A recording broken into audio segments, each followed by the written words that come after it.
Les élèves français sont-ils devenus des cancres? Alors, comment dire? Votre dictée de l'an dernier vous a laissé perplexe quant au taux d'échec. Oui, c'est catastrophique. Ah bon? J'ai un taux de réussite à maintenir, alors je veux que le prochain élève ait son bac. J'ai pas trop envie de me faire maltraiter en ZEP, du coup ça sera un peu plus clair, monsieur le proviseur. Sur 72 systèmes éducatifs, les Français sont parmi les derniers. Allez, dernière question, là, celui qui gagne a En gagné. quelle année a démarré la guerre 39-45?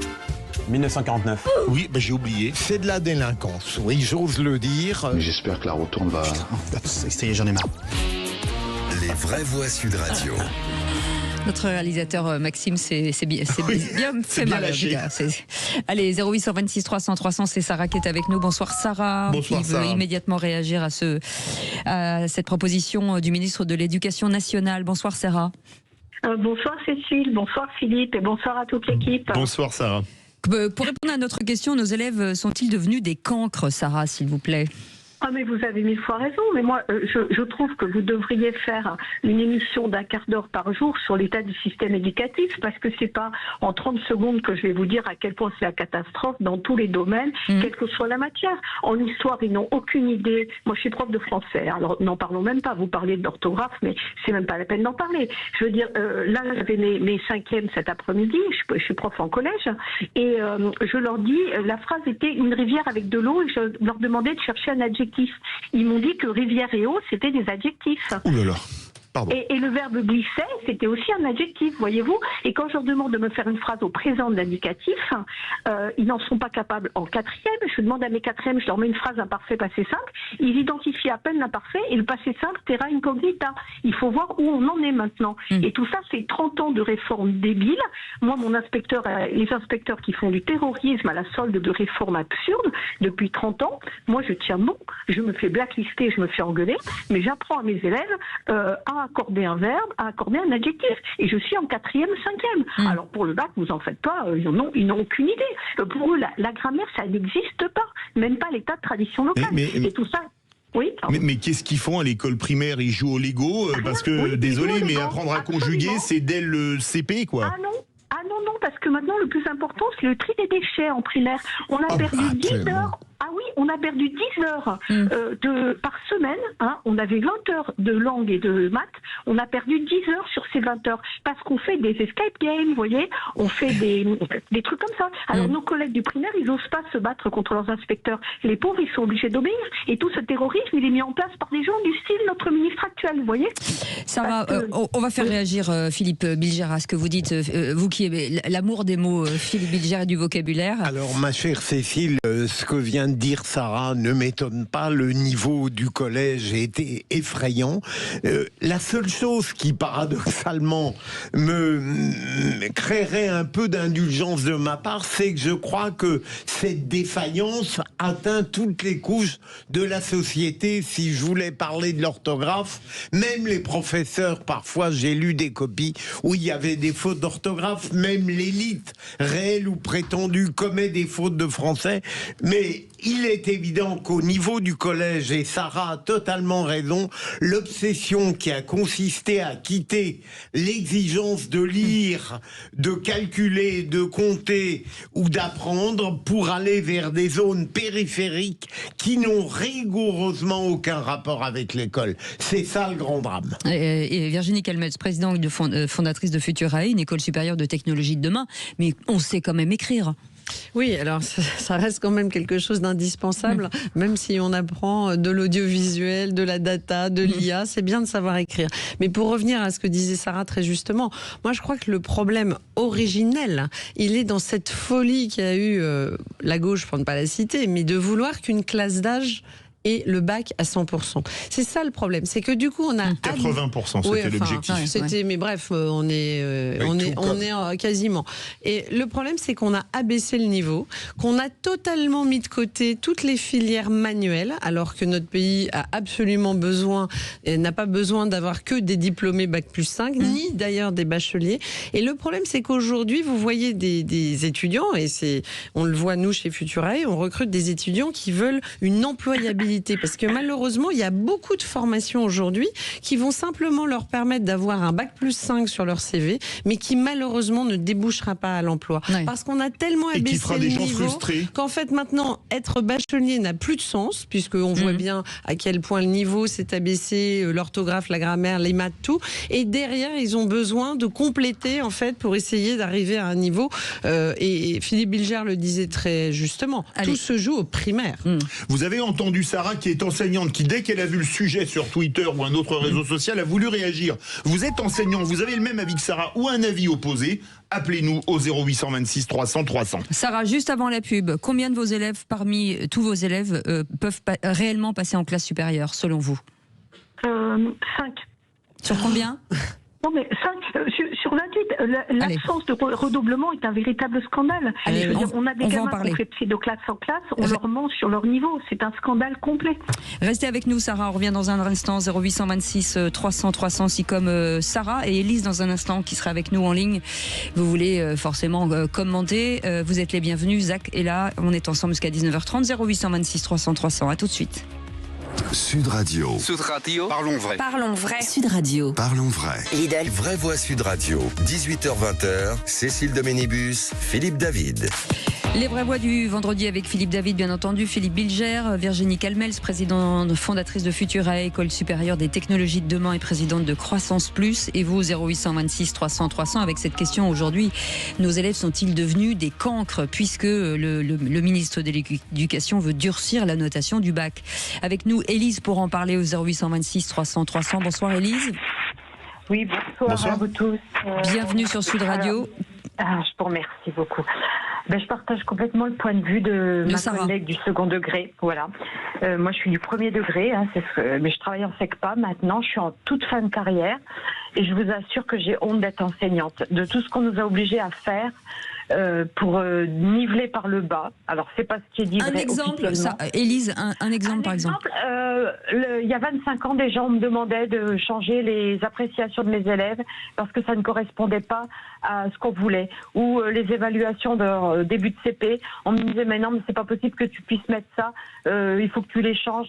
Voilà, donc tout est faux en fait. Et les parents sont habitués à ce qu'il n'ait que des bons résultats, qui sont complètement faux.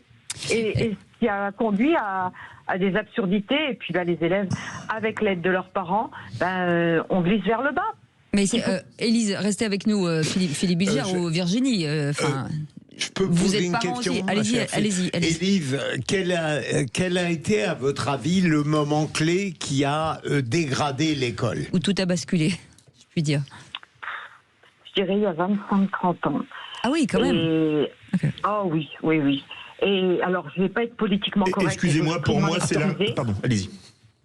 Et je vous prie de m'en excuser, mais la loi de 2005 qui a introduit les élèves en situation de handicap dans toutes les classes, ça a mis le feu aux poudres. Parce qu'on fait que de la discipline, on n'a plus le temps, on ne gère que les débordements, les choses qui sont innommables. Personne ne peut se rendre compte de ce qui se passe dans les classes.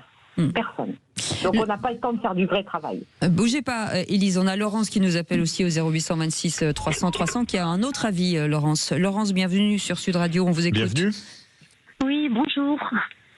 Eh bien, je vais un peu apporter de l'eau au moulin, mais je vais rien dire de très original. En fait, il y a une journaliste sur votre plateau dont j'ai oublié le nom, qui a donné vraiment la réponse de la situation dans laquelle on est. Elle vient du fait qu'on a voulu que toute une classe d'âge C'est Virginie Calmels.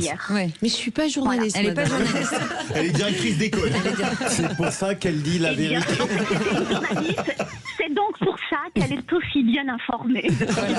Oui, absolument. Dans l'éducation nationale. Et oui, c'est ça le problème en fait. C'est-à-dire que nous, les professeurs, nous le savons, nous recevons depuis des dizaines et des dizaines d'années. Bon, moi je dis ça parce que je suis prof depuis 30 ans, mais nous recevons des consignes pour noter toujours plus haut pour le baccalauréat. Maintenant, il y a le contrôle continu. Moi, je suis prof de lycée, mais il y a quelques années, les élèves passaient encore les épreuves orales et écrites. On recevait des grilles de notation qui nous interdisait presque de mettre, à cause des intitulés, en dessous de 10. C'était pas possible. Et dès que vous aligniez 3 mots, vous aviez 14 sur 20. C'est comme ça que tout le monde a le baccalauréat et c'est comme ça que le bac ne vaut plus rien. Et c'est une réalité que tout le monde n'a pas besoin d'avoir un bac plus 5. Il nous faut des boulangers, il nous faut des mécaniciens, il nous faut des agriculteurs. Tout le monde ne doit pas faire d'études supérieures. Et comme on a voulu cette société totalement égalitaire où tout le monde a tout financé pas bien, eh bien on en est là aujourd'hui. Voilà. Et je pense que, et j'imagine que c'est pas bien d'en parler, en tout cas au sein des établissements, ça ne se fait pas. Par exemple, Virginie Calmels. Non, mais je suis très contente de tout ce qui vient d'être dit, parce que nous avons des témoignages de personnes qui savent exactement de quoi elles parlent. Premier degré, second degré, enfin collège, lycée. Voilà, on a la totale. Et pour moi qui ai fondé une école dans l'enseignement supérieur, une fois encore, c'est vrai qu'on voit les lacunes. Nous, on a été obligés, alors qu'on est plutôt dans la créativité et que le mantra de l'école, c'était aussi de s'intéresser plus au potentiel d'avenir qu'aux résultats passés. Il fallait une remise à niveau. Mais on est obligé de dire qu'il faut quand même un minimum le bac, parce qu'alors là, quand vous prenez des gens qui n'auraient pas le bac, là vous avez des lacunes, mais qui sont, quand vous imaginez déjà les lacunes pour des bacheliers, alors c'est des gens qui n'ont pas le bac, malheureusement, ça nous interdisait de pouvoir les prendre, alors que vous pouvez avoir des grands talents créatifs, mais malheureusement, le gap est trop lourd à combler. Mais ce qui est très intéressant derrière tout ce qui a été dit, c'est que, vous voyez, moi je crois, ça nous donne un peu d'optimisme, que l'éducation nationale, elle pourrait se réformer si on écoutait ces personnes qui sont au quotidien, qui savent de quoi elles parlent. Il y a la règle. Oui, mais il y a une technostructure qui a pris en otage, avec en fait, les pédagogistes. mais bien sûr, et qui a pris en otage les personnes qui, elles, pourraient gérer mieux leur classe, qui savaient noter leurs élèves, qui savaient les faire progresser, qui savaient leur donner des consignes. Et on voit que ce nivellement par le bas, il a été voulu par une technostructure déconnectée. Et moi, quand je les entends, toutes ces personnes qui viennent d'intervenir au micro, je me dis que, eh ben oui, il y a peut-être une réforme de l'éducation nationale qui viendra un jour directement des professeurs eux-mêmes. Sarah, est-ce que le nouveau ministre de l'Éducation vous paraît plus cohérent, en tout cas avec la réalité, quand il dit qu'il faut durcir, retrouver... D'accord. Absolument pas, parce qu'il fait partie d'intelligentsia qui a mis en place ce système. Donc c'est complètement illogique, c'est ce que vient de dire votre collègue. Mais moi, ce que je dis vraiment, là, je vous fais un appel. Vous, les médias, vous avez un rôle à jouer. Les parents ne sont pas au courant de l'état. Ce que disait ma collègue Laurence, c'est très juste. On ne sait pas ce qui se passe dans les classes. Donnez-nous la parole. Laissez-nous nous exprimer, mais vraiment plus largement. Un quart d'heure par jour sur tel. Parlez de ça. Parlez de cette situation catastrophique en histoire, en handicap, en maths, en lycée professionnel. C'est la cata partout. Donnez-nous la parole, que nous, on puisse le dire, ça. Parce que personne ne le dit. Moi, j'ai été face à M. Blanquer, j'étais face à à notre ministre. Ils disent n'importe quoi impunément. À l'Assemblée, ils disent n'importe quoi. Il faut nous donner la parole. Vous avez raison, mais donnez-nous-la. Donnez-nous-la. On se confesse sur Sud Radio. Oui, mais il faudrait faire, moi je vous dis, un quart d'heure par jour sur l'état de l'enseignement, un quart d'heure sur le français, un quart d'heure sur l'anglais, un quart d'heure sur les handicaps. Le handicap, c'est gravissime. Ce qu'a dit ma collègue du primaire, c'est on vend du rêve à des parents d'élèves pour des enfants qui vont être totalement sinistrés. 45 000 élèves en situation de handicap qui n'ont pas d'AESH, et sur 600, vous avez à peu près 100 000 élèves en situation de handicap. Qu'est-ce qu'on va en faire de ces jeunes ? Restez avec nous, Sarah. Élise, peut-être vous vouliez réagir aussi ? Oui, écoutez, de toute manière, je pense qu'on est... Quand on est dans le cœur du métier, on sait ce qu'il en est. Mais on a tellement été battus en brèche de partout par une hiérarchie qui nous impose absolument ces dictates, qu'on n'est plus des crédibles du tout. Et c'est effroyable. Moi, je suis contente d'être en fin de carrière. J'ai honte. Philippe Bilger. J'écoute Sarah, Élise. Est-ce qu'à votre avis, il y a des professeurs heureux qui ne partagent pas votre point de vue ? Élise, vous voulez répondre ? Moi, j'en connais pas. À ce point ? En salle des profs ? Ah oui. Ah non, oui. Non. Restez avec nous, Élise. Souffrance énorme. Restez avec nous, Élise. Laurence, est-ce que vous avez écouté la question de Philippe Bilger ? Oui, je vais répondre. Je vais faire la même réponse que ma collègue. Non, je ne connais pas de professeurs qui ne partagent pas cette opinion. Ça ne veut pas dire qu'on ne fasse pas notre métier avec plaisir. Moi, j'aime enseigner. J'adore être avec les élèves et leur apprendre le plus de choses possible. Mais le constat, il est le même pour tout le monde. Les jeunes, les vieux, ceux qui viennent d'arriver, ceux qui vont partir. On dit tous la même chose, on sait tous la même chose, on sait exactement où on en est et la réalité c'est ça. Mais ce qui est fou, c'est qu'on entend Sarah Élise Laurence, c'est toute, je pense, c'est un cri du cœur d'une profession qui a été abandonnée par sa hiérarchie au nom de plein de choses, le politiquement correct, tous les... Mais si, mais bien sûr que si, on leur dit... Pas par la hiérarchie. Mais si, parce que les ordres... Mais si, mais ça vient des pédagogistes, on leur dit... Le pouvoir politique, c'est... Mais le pouvoir politique donne les ordres à la hiérarchie. Vous me direz, dans l'éducation nationale, parfois la hiérarchie fait un peu ce qu'elle veut, sans compter sur les ministres quand ils sont pas de la bonne tendance. Et je crois que là, il faut vraiment tout remettre à plat. Là, il faut faire un maxi afuera. Sarah, Élise, Laurence, vous avez raison, Sarah, on va faire un grand débat. Vous avez raison. On va l'organiser. Et on vous rappellera, en tout cas, merci de vos témoignages, parce que c'est important, en tout cas, d'écouter ceux qui sont sur le terrain. Vous restez avec nous, bien entendu, vous pouvez continuer de commenter sur nos réseaux sociaux et on sera ravis d'y répondre. On fait une petite pause, on revient dans un instant avec une affaire un peu... on reviendra sur le tour de table de l'actu des vraies voix avec Philippe David. Tirage au sort de la Coupe du Monde de football. Qui pour les Bleus? Philippe Bilger. Un garagiste qui est mis en cause. Virginie Calmels. Ras-le-bol de ne pas s'attaquer au coût du travail qui est tellement élevé en France. Et ben vous voyez, même ici ça gueule. Allez, on en parle dans un instant, à tout de suite. Sud Radio. Sud Radio. Parlons vrai. Parlons vrai. Sud Radio. Parlons vrai.